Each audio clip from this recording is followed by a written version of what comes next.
Lol कैसा सब सब बढ़िया। तो लास्ट लेक्चर में हमने देखा था व्हाट इज बाइनोमियल डिस्ट्रीब्यूशन। आज उसी चैप्टर को हम कंप्लीट करेंगे। चैप्टर था थियोरेटिकल डिस्ट्रीब्यूशन, जहाँ पे तीन parts, binomial, Poisson's and normal distribution. एक पार्ट हम पढ़ चुके, बाइनोमियल डिस्ट्रीब्यूशन बहुत आसानी से हो चुका। आज हम पढ़ेंगे Poisson distribution and normal distribution. ठीक है, तो स्टार्ट करते with very first topic, what is Poisson distribution. What is Poisson's distribution.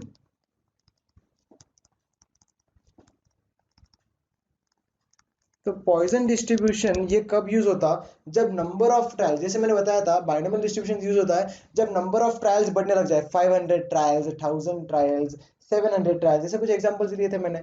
और अगर इसी तरह अगर मैं बोलूं नंबर ऑफ ट्रायल्स अगर इन्फिनिटी की तरफ टेंड करने लगे, मतलब इन्फिनिटी ना हो पर इन्फिनिटी ही समझो, मतलब क्रोर्स में, लैक्स में, मिलियंस में, इस तरह से अगर ट्रायल्स करने लग गए हम, तो हमको क्या करना पड़ेगा। ये कब होता, इन शॉर्ट एक सिंपल एग्जांपल, ये चीजें यूज होती है, देखना, poison distribution and normal distribution, ये चीजें यूज होती है मैन्युफैक्चरिंग इंडस्ट्रीज में, जहां पर अगर सबको सपोज आपको ट्रायल करना है। ट्रायल किसका करना है, सपोज आपने किसी मैन्युफैक्चरिंग कंपनी को आपने एक 4 इंचेस नट, 4 इंच का नट अपने मैन्युफैक्चर करने को दे दिया। तो अभी कितना मैन्युफैक्चर करने को दिया, आपका कंस्ट्रक्शन कंपनी है तो आपको बहुत ज्यादा लगता है, तो आपने उनको दिया कि आपको 4 इंचेस का नट चाहिए एंड उसकी क्वांटिटी होनी चाहिए सपोज 10 मिलियंस।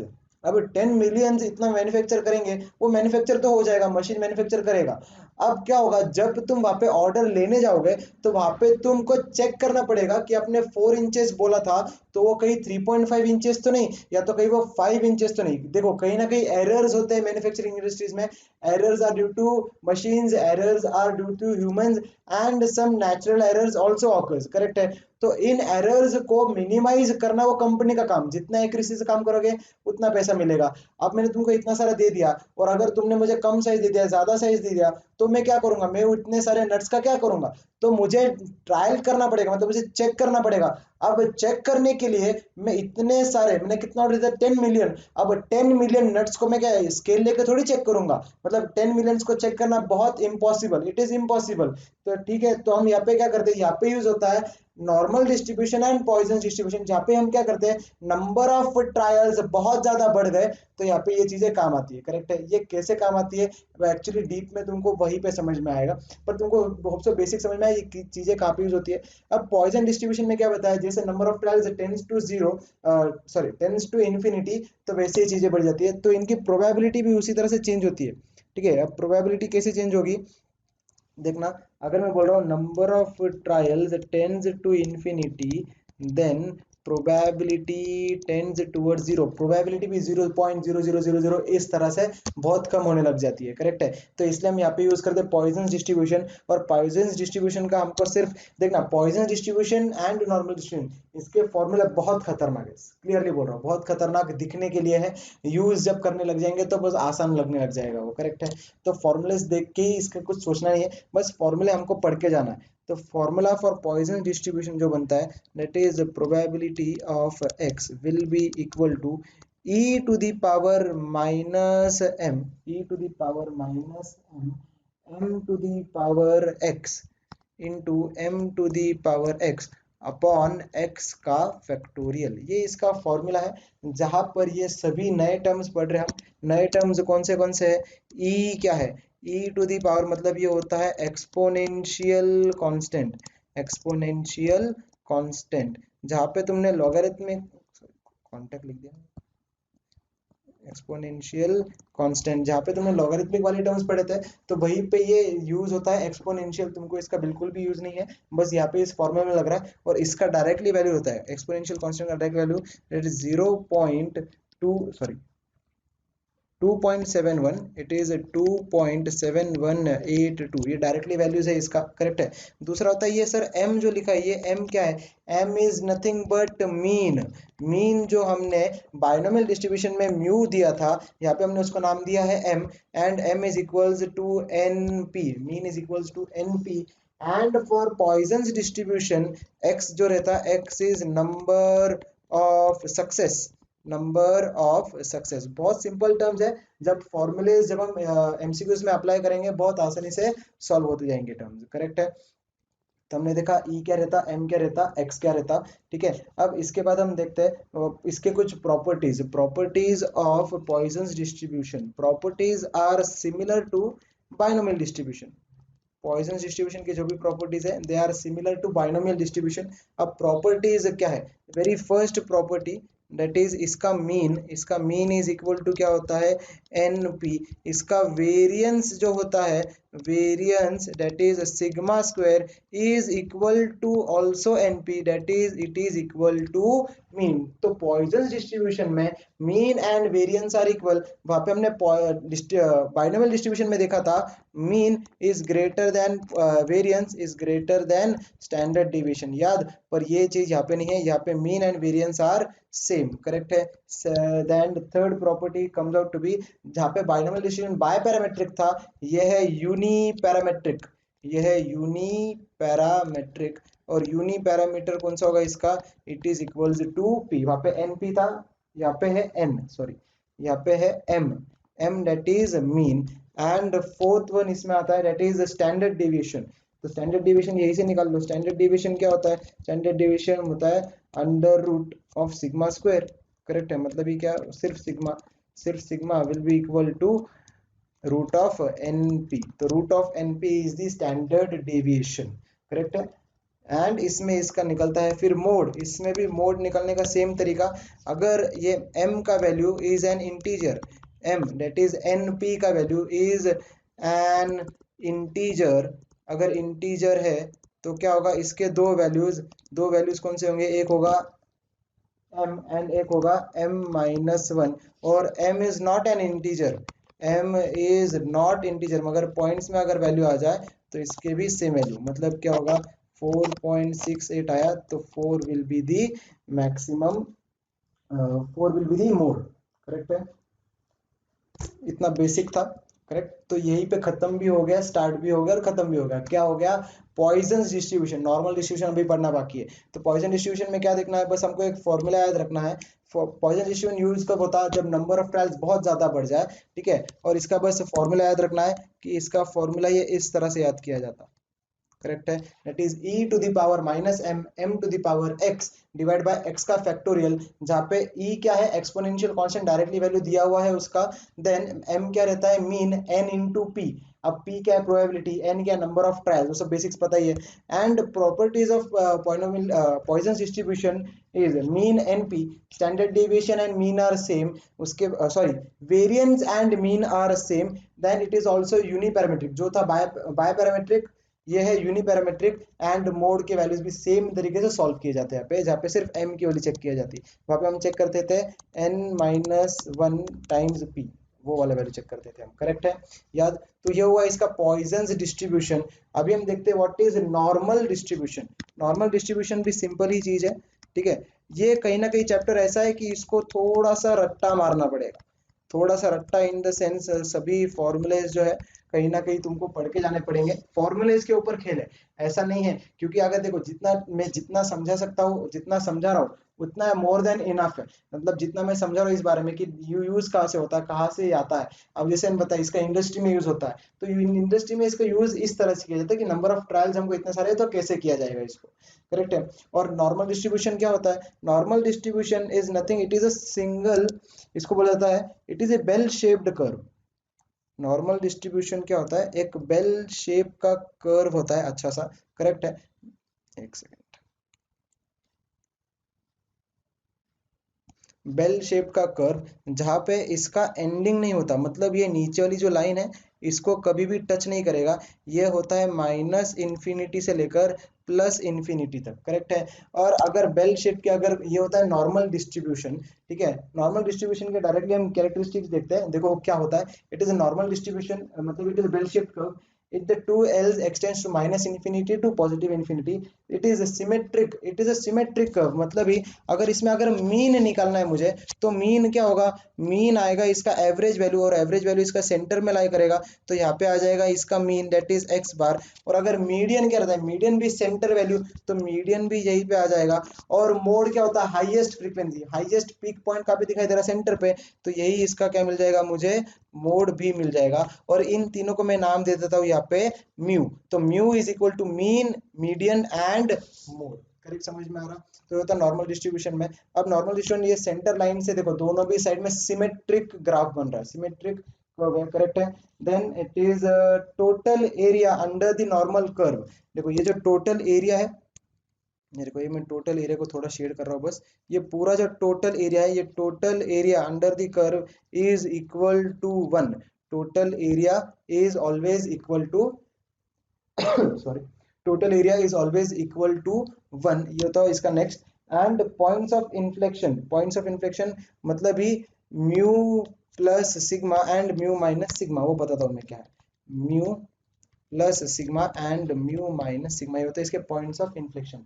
तो क्या क्या देखा नॉर्मल डिस्ट्रीब्यूशन कर्व में? एक बेल शेप्ड कर्व है माइनस इन्फिनिटी से प्लस इन्फिनिटी पे, जहां पे इसका मीन, मीडियन, मोड सभी एक वैल्यू पे लाई करता है। करेक्ट है। और total area under the curve is equal to 1। इतना बेसिक समझ में आया। अब इसके हम देखेंगे प्रॉपर्टीज। प्रॉपर्टीज समझने की कोशिश करना। देखो क्या दिया है, the area under the curve between mu minus, ये देखो प्रॉपर्टीज, फर्स्ट 3 प्रॉपर्टीज है, इसको रट्टा मारो डायरेक्टली। इसका रट्टा इन द सेंस, मैं क्यों बोल रहा हूँ रट्टा मारो, कोई चीजें रट्टा मारी हुई अच्छी होती है तो डायरेक्टली उसको आपसे एग्जाम में अप्लाई कर पाते हैं हम। करेक्ट है। अब यहाँ पे डायरेक्टली इसका वैल्यू दिया हुआ है क्या, म्यू माइनस सिग्मा और म्यू प्लस सिग्मा के बीच में जो एरिया है, मतलब अगर मैंने म्यू में सिग्मा ऐड कर दिया तो हो जाएगा यहाँ पे, और माइनस कर दिया तो हो जाएगा यहाँ पे। तो हमने ये चीज क्या हो गई, देखना ये चीज बन गई mu minus, sorry mu plus sigma, and ये बनेगा म्यू माइनस सिग्मा। तो इसकी लाइन कुछ इस तरह से बन जाएगी। करेक्ट है।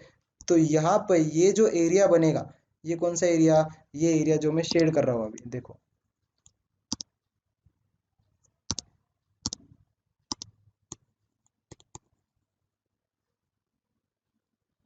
वो थोड़ा अच्छे से ड्राइंग करते हैं, मजा आएगा। सभी बनेंगे ये, मेरे नोट्स में ड्राइंग दिया नहीं है मैंने। क्या बात है, तालियां बजाओ सब एक बार। बजाएगा नहीं पक्का?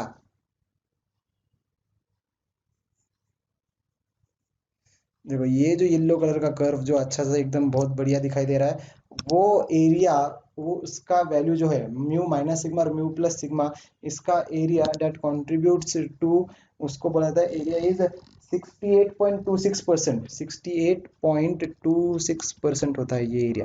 This is 68.26 percentage of the total area. Total area is always equal to 1। Correct है, मतलब 1 बोला है मैंने।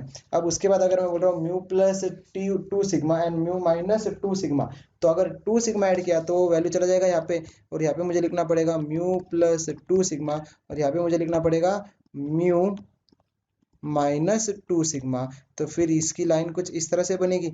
तो ये अब जो एरिया बढ़ गया, एरिया क्या होगा, एरिया का साइज बढ़ गया। अब एरिया देखना क्या हुआ है, अभी हम कलर कुछ और लेते हैं, चलो ये। अब एरिया देखना, ये एरिया हो गया।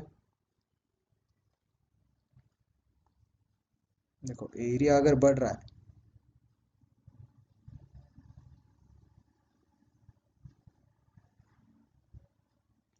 एरिया अगर बढ़ गया तो एरिया का साइज, तो ये एरिया कितना कंट्रीब्यूट करेगा, ये कंट्रीब्यूट करेगा, इसका ले लो क्या, ये कंट्रीब्यूट करेगा 95.45%, 95.45%। और इसी तरह से लास्ट आता है अगर mu minus 3 sigma, mu plus 3 sigma, तो ये अप्रोक्सीमेटली पूरा एरिया हो जाता है अप्रोक्सीमेटली, इसलिए ये एरिया होता है 99.73%। ठीक है, इतना बेसिक समझ में आया? तो ये बेसिक्स आते हैं एमसीक्यू पॉइंट ऑफ व्यू से। करेक्ट है। एंड इसमें फिर अभी हमको देखना है इसके प्रॉपर्टीज तो समझ में आ गए, हमको देखना है अभी the first and the third quartiles are, इसके डायरेक्टली वैल्यूज है। That is quartile 1 is equal to mu minus 0.675 sigma, 0.675 sigma, and quartile 3 is equal to mu plus 0.675 sigma. ये क्वार्टाइल 1 बोले तो इसका 4 पार्ट्स में डिवाइड किया, तो इसका first and third quartile, second quartile तो म्यू 2 रहता है, सेंटर में आ जाएगा। करेक्ट है। तो म्यू में माइनस 0.675 सिग्मा कर दिया तो मिलेगा क्वार्टाइल 1 एंड क्वार्टाइल 3 प्लस किया तो। देखो ये चीजें हैं जो कहीं ना कहीं पढ़ के ही जानी है, करेक्ट है। तो इसमें कुछ ऐसा चीज नहीं है कि तुम इसको डिटेल में कहाँ से पढ़े ये चीजें, ये न्यूमेरिकल फैक्ट्स है जो फैक्ट्स है ही है, करेक्ट है। तो अभी फिर उसके बाद क्वार्टाइल डेविएशन जो होता है, quartile deviation is equal to 0.675 times sigma, 0.675 times sigma. And जो मोस्ट इंपॉर्टेंट प्रॉपर्टी है वो ये है, quartile deviation is to mean deviation is to standard deviation is equal to 10 is to 12 is to 15। ये property लगती है हमको MCQs में, करेक्ट है। तो क्या है, quartile deviation, mean deviation and standard deviation is equals to 10 is to 12 is to 15। Hope so basic सबको समझ में आ रहा है, क्लियर है, करेक्ट।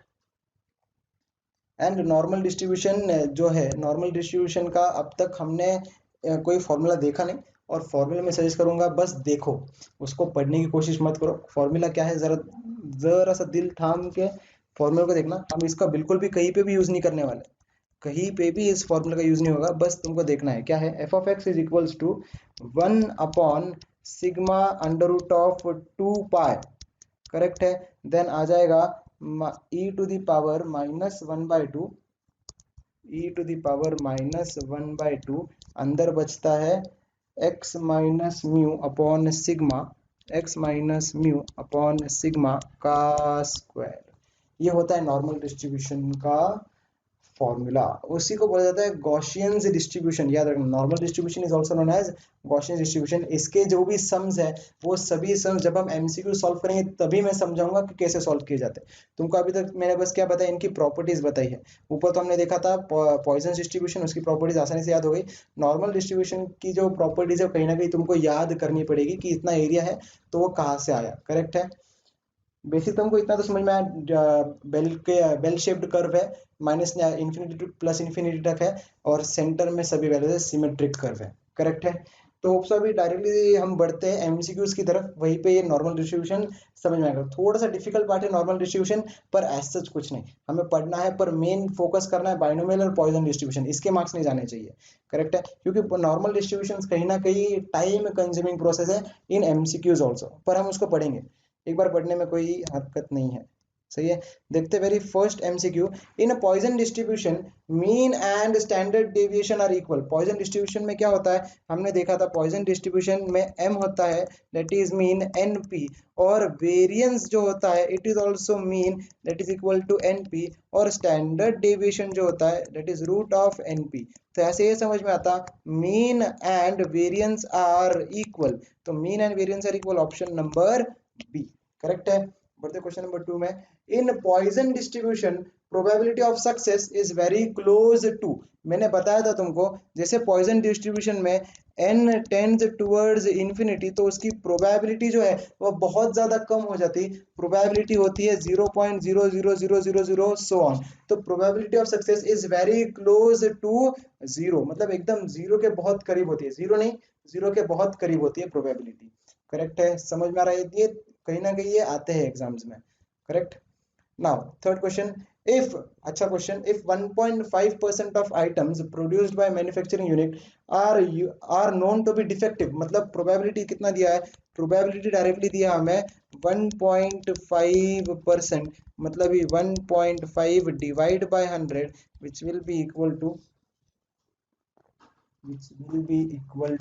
1.5 डिवाइड बाय 100 में लिखूंगा इसको 0.015, करेक्ट है, ये इसकी प्रोबेबिलिटी है। Then are known to be defective, what is the probability that a sample of 200 items, sample में कितने नंबर ऑफ ट्रायल्स है 200 items, would contain no defective, मतलब एक भी डिफेक्टिव नहीं चाहिए, करेक्ट है।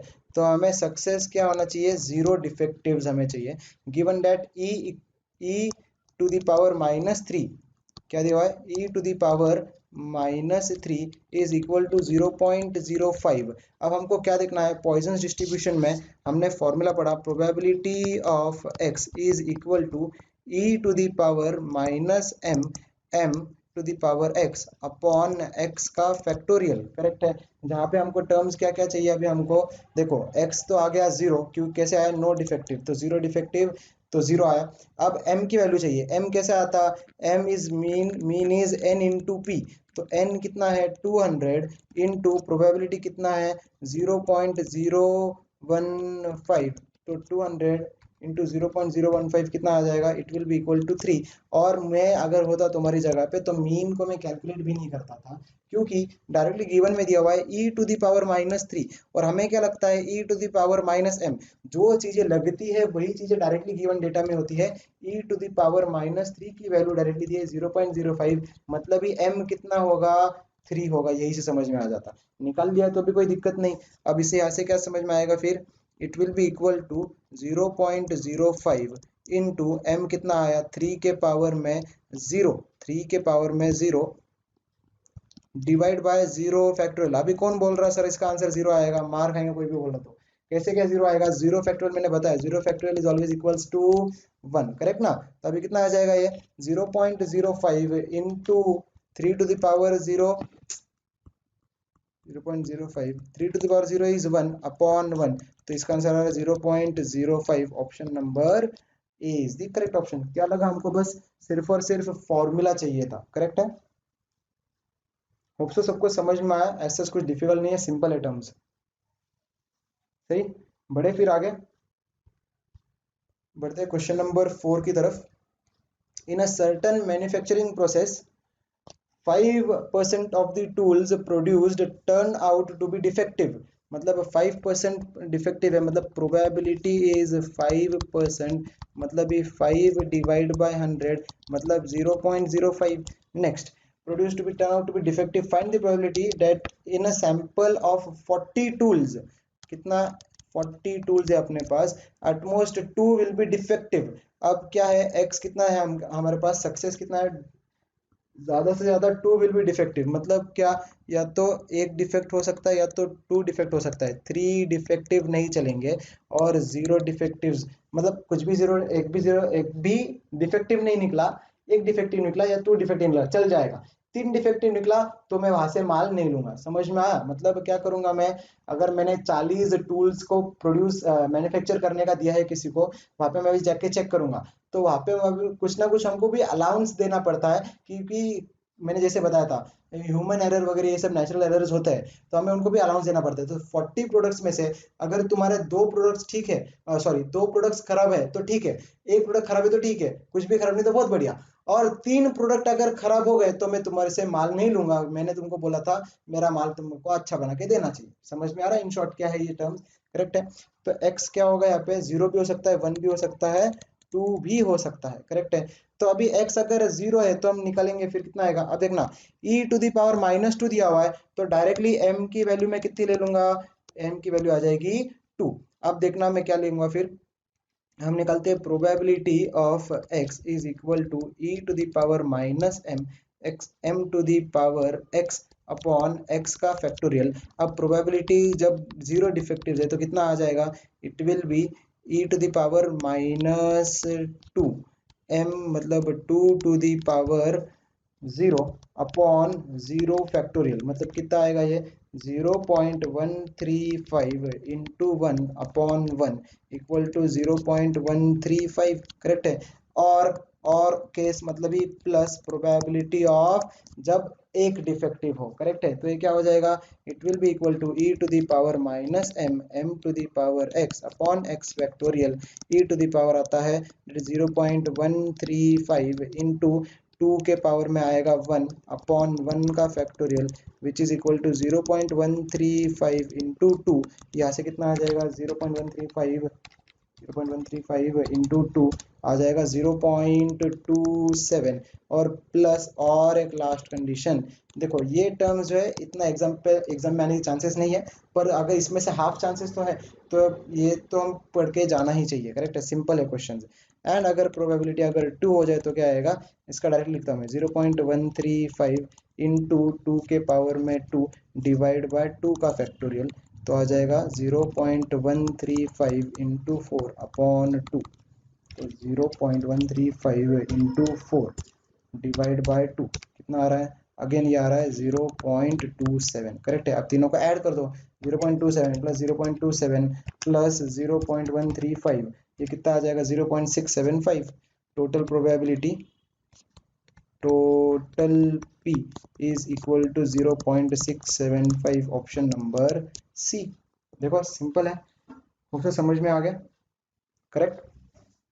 बढ़ते अभी नेक्स्ट, नेक्स्ट क्या है अपने पास, क्वेश्चन नंबर 5। क्वेश्चन नंबर 5 में देखते हैं क्या चीज है पढ़नी है हमको। क्वेश्चन नंबर 5 में x is the Poisson's variate such as, बहुत सिंपल पर उतना ही दिक्कत वाला दिखाई दे रहा है। ये क्या दिया हुआ directly, probability of 3 is equal to probability of 4 दिया हुआ है। अब प्रोबेबिलिटी क्या होती है हमें पता है, e to the power minus m, m to the power x upon क्या है यहाँ पे, x का factorial will be equal to e to the power minus m, m to the power x upon x का factorial. Value substitute करो तो e to the power minus m, m की value नहीं पता, m के power में अगर मैं डाल रहा हूँ 3, करेक्ट है, डिवाइड बाय क्या है फिर यहाँ पे 3 का factorial will be equal to e to the power minus m, m के पावर में 4 अपॉन 4 का फैक्टोरियल। देखो e to the power m, e to the minus, e to the power minus m, e to the power minus m दोनों तरफ से चला जाएगा, correct है। अब यहाँ पे क्या बचेगा, ये बचेगा m क्यूब अपॉन 3 का फैक्टोरियल में डायरेक्ट लिखता हूँ 6 will be equal to m to the power 4 upon 4 का फैक्टोरियल इज 24। तो ये क्या आ जाएगा, हमें क्या चाहिए, मीन इज इक्वल टू, मतलब m की वैल्यू चाहिए, करेक्ट है, वही करेक्ट जा रहे हैं मतलब हम। तो अब इसमें क्या करना है फिर हमको, ये मैं इसको ऐसे लिखता हूँ 24 upon 6 will be equal to m to the power 4 upon m cube, ये m क्यूब चला जाएगा ऊपर बचेगा m, तो m will be equal to 6 1 जा 6 4 जा 24 4, m is equal to 4, option number C is the correct option. Hope से सबको इजीली समझ में आ रहा है, ऐसा कुछ डिफिकल्ट नहीं है, सिंपल है चैप्टर, करेक्ट है। बढ़ते फिर 6 क्वेश्चन की तरफ। In a normal distribution the relation between quartile deviation and standard deviation is, normal distribution में इन दोनों के बीच में रिलेशन क्या है, हमें इतना पता है कि नॉर्मल डिस्ट्रीब्यूशन में, देखो नॉर्मल डिस्ट्रीब्यूशन के साथ चालू हो रहा है अभी, ध्यान देना है सभी को, क्या हमने बताया, quartile deviation is to mean deviation is to standard deviation is equals to 10 is to 12 is to 15। तो अभी क्वार्टाइल डेविएशन और स्टैंडर्ड डेविएशन की अगर बात करें तो कितना लिखूंगा मैं, 10 is to 15 लिखूंगा, करेक्ट है। तो अगर इसको इस फॉर्मेट में लिखा तो मतलब quartile deviation upon standard deviation is equals to 10 upon 15, cross multiply 15 quartile deviation equals to 10 standard deviation, 5 3 जा 5 2 जा बचेगा 3 times quartile deviation is equal to 2 times standard deviation. देखो कौन सा ऑप्शन दिखाई दे रहा है, ऑप्शन नंबर ए। ऑप्शन सब समझ में आ गया इजीली, करेक्ट है। क्वेश्चन नंबर 7 देखते फिर, what is the mode of the normal distribution for which mean and standard deviation are, what is the mode of normal distribution, क्या निकालना है हमको, मोड निकालना है, फॉर विच मीन दिया हुआ है, mean equals to 10 standard deviation is equals to √5। अब बताओ मुझे ये क्या है, नॉर्मल डिस्ट्रीब्यूशन है, तो नॉर्मल डिस्ट्रीब्यूशन में मोड कैसे निकालेंगे, फॉर्मूले तो सिखाए नहीं सर आपने, मैं बता रहा हूँ बिना फॉर्मूले के आंसर आ जाएगा और आंसर तुम्हारे सामने है। सर ऐसे कैसे, ऐसे कैसे बताओ, नॉर्मल डिस्ट्रीब्यूशन का कर्व बनाओ, जब मैंने बताया ऐसा कर्व तो इसमें ये क्या होता है, मीन, यही क्या होता है, मीडियन, यही क्या होता है, मोड। तो ऐसे समझ में आया, mean is equal to mode और मीन का value 10 which is equal to mode. तो ये क्वेश्चन था tricky question, option number D 10 is the correct answer, समझ में आया। Question number 8, under normal curve, देखना ये तो हमने थी प्रॉपर्टी में पढ़ा था कि प्लस और -3 सिग्मा ये कितना कवर करता है, 99.73% कवर करता है, करेक्ट है। उसके बाद if the points of inflection, points of inflection मैंने इतना बताया था कि वो होता है mu plus sigma and mu minus sigma, points of inflection are 40 and 60। तो ये क्या होगा फिर, mu minus sigma and mu plus sigma दिया हुआ है हमको 40 एंड 60, करेक्ट है। देन इट्स मीन, अब इसका मीन चाहिए हमको, तो इसका मीन कैसे निकालेंगे, मीन क्या रहता है नॉर्मल कर्व में,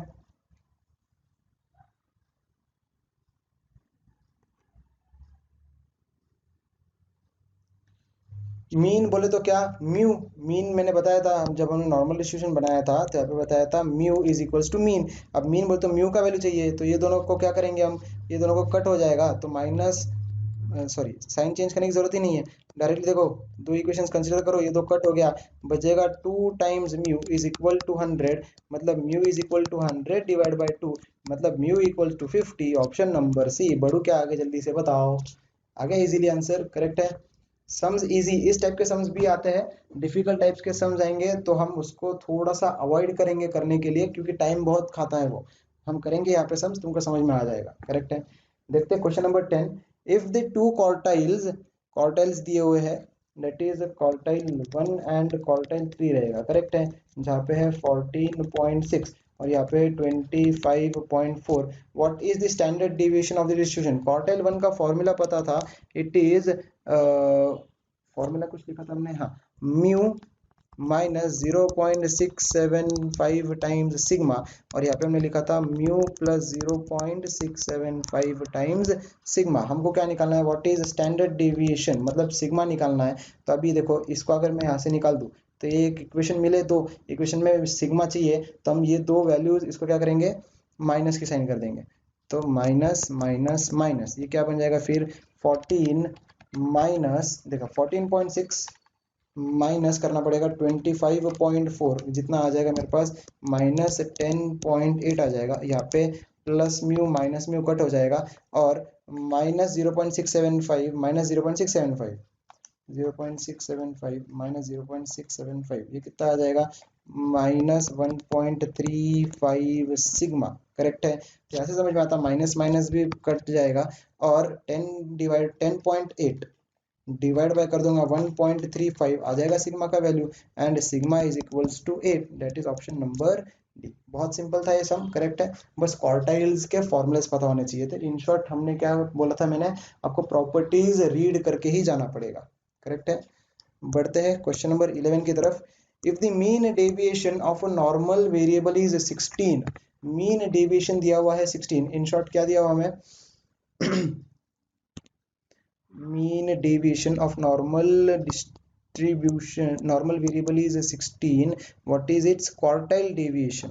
ठीक है, अच्छा, mean deviation it is 16, normal variable, तो नॉर्मल के लिए हमको पता है quartile deviation is to mean deviation is to standard deviation is equal to 10 is to 12 is to 15। मुझे क्या निकालना है, व्हाट इज क्वार्टाइल, दिया हुआ है मीन, तो क्वार्टाइल और मीन के लिए क्या होगा, quartile deviation is to mean deviation is equal to 10 is to 12 लिखूंगा, जहां से मैं लिखूंगा quartile deviation upon mean deviation is equal to 10 upon 12, और क्वार्टाइल डेविएशन निकालना है, मीन डेविएशन ऊपर क्रॉस मल्टीप्लाई करो, इक्वल इनटू हो जाएगा 16, तो 160 डिवाइड बाय 12 आ जाएगा, equals to quartile deviation 160 divide by 12, that is 13.33, 13.33 को राउंड फिगर कर दिया तो बन जाएगा 13.5। Option number B is correct option. बहुत आसानी से आ गया, क्वार्टाइल डेविएशन पता होना चाहिए था ये प्रॉपर्टी, करेक्ट है। बढ़ते 12th क्वेश्चन की तरफ। 12th क्वेश्चन थोड़ा अलग क्वेश्चन, थोड़ा अच्छा क्वेश्चन, एग्जाम में आने के चांसेस नहीं है, पर इस क्वेश्चन को समझेंगे हम, नॉर्मल डिस्ट्रीब्यूशन कैसे होता है, ठीक है। सब क्वेश्चन बस सुनना है तुमको, ज्यादा ये मत करो कुछ। देखो, x follows normal distribution with mean as 50, बोले तो तुमको म्यू दिया हुआ है 50, एंड वेरिएंस बोले तो सिग्मा स्क्वायर दिया हुआ है तुमको 100, सिग्मा बोले तो सिग्मा कितना आ जाएगा, ये आ जाएगा root of 100, that will be 10, correct है। तो what is probability x is greater than equal to 60 given phi of 1 is equal to 0.8413। यहाँ पे तुमको एक न्यू फॉर्मूला लगेगा, वो फॉर्मूला इज, वो क्या है, formula is x minus mu by sigma. ये तुम यहाँ से निकालेंगे z, देखो तुम चीजों को समझो, z निकालने वाले हैं, z क्या होता है, x minus mu upon sigma, ये नया टर्म लग रहा है यहाँ पे तुमको, जहां पर x क्या है, x की value is greater than equal to 60, तो हम उसको 60 कंसिडर करेंगे, माइनस म्यू की वैल्यू 50 दी हुई है, सिग्मा की वैल्यू 10 दी हुई है, तो हमने यहाँ से आएगा 60 minus 50 is 10 divide by 10 is equal to 1। In short हमने जो गिवन वैल्यू दिया हुआ है ना, ये 5 जो लिखा है, 5 को मोस्टली बोला जाता है z, इसका टेबल अलग से मिलता है, जैसे लॉगरिथमिक्स के टेबल्स मिलते हैं तो इसका एरिया का टेबल मिलता है, तो z अगर 1 आ जाए तो इसका एरिया कितना होता है 0.8413, ये इन्होंने दिया 0.8413। तो अगर जब मैं इसको ग्राफ पेपर पे ड्रॉ करूं, देखो अगर इसका नॉर्मल कर्व जब मैं ड्रॉ करूंगा तो नॉर्मल कर्व में हमको ये समझ में आएगा, जब मैंने 1 मार्क किया तो एरिया कितना आया, एरिया इज 0.8413 और ये एरिया कौन से इस चीज का है, ये कौन एरिया इतना है पूरा, ये देखो ये पूरा इतना एरिया यहाँ से पूरा यहाँ तक, समझ में आ रहा। तो ये पूरा एरिया कितना दिया उन्होंने 0.8413, इतना बेसिक समझ में आया। चलो तो अभी इसके बाद क्या निकालना है हमको, फिर इसके बाद हमको निकालना क्या है, सेकंड रुकना, करेक्ट है। व्हाट इज द प्रोबेबिलिटी, मतलब हमको अभी सपोज ये निकालना है टोटल एरिया कितना होता है, हमको इतना पता है टोटल एरिया इज 1, तो मैं कर दूंगा 1 माइनस, इसमें से मुझे करना पड़ेगा, ये देखो मैं एक बार फिर से लिखता हूँ, ये टोटल कितना होता है, टोटल होता है 1। अब 1 में से अगर मैंने ये वाला पार्ट निकाल दिया तो ये वाला पार्ट मिल जाएगा मुझे, और मुझे निकालना है ये वाला पार्ट निकालना होता है, करेक्ट है। तो यहाँ पे क्या होगा फिर, यहाँ पे मैं करूँगा 1 माइनस 0.8413, तो 1 माइनस 0.8413 कर दो, ये आ जाएगा 0.1587 which is equals to 0.16, option number A. Hope से बेसिक सबको समझ में आ गया क्या किया हमने, एक न्यू फॉर्मूला यहाँ पे हमने पढ़ा, that is z is equal to X minus mu upon sigma, correct है। ये एक्चुअली निकालने की जरूरत नहीं पड़ती क्योंकि इसका वैल्यू तुमको डायरेक्टली एग्जाम में दिया हुआ है, तो ये डायरेक्टली 1 ही आता है, और 1 का वैल्यू डायरेक्टली 0.8413 दिया है, तो उसमें से बस 1 माइनस से माइनस कर दो डायरेक्टली, करेक्ट है। एंड इसी में लास्ट क्वेश्चन, आज का क्वेश्चन नंबर 13 देखते हैं, फिर इसके बाद हमारा जो चैप्टर है थियोरेटिकल डिस्ट्रीब्यूशन वो यहीं पे खत्म हो जाएगा, करेक्ट है। एक सेकंड रुकना,